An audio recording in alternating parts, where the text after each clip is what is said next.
Si vous n'êtes pas vacciné par choix à Singapour, vous ne pourrez plus retourner physiquement sur votre lieu de travail. C'est la dernière mesure du gouvernement de Singapour qui se prépare à s'attaquer aux variants Omicron plus transmissibles.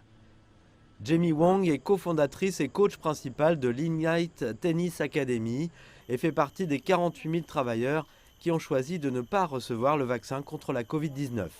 J'ai effectivement mes raisons personnelles de ne pas me faire vacciner. Cela ne signifie en aucun cas que je suis contre la vaccination.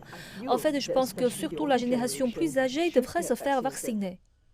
Avec ses moyens de subsistance en jeu, Jamie a lancé une pétition en ligne pour demander une suppression ou un recalibrage de l'approche du gouvernement.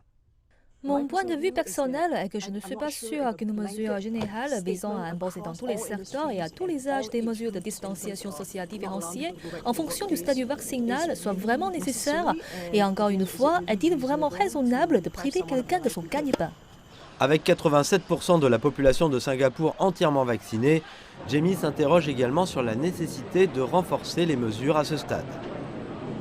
Étant donné que la société est si fortement vaccinée, est-il nécessaire de supprimer les emplois et les moyens de subsistance d'un très petit pourcentage de personnes qui peuvent ou non constituer une menace pour le système de santé ?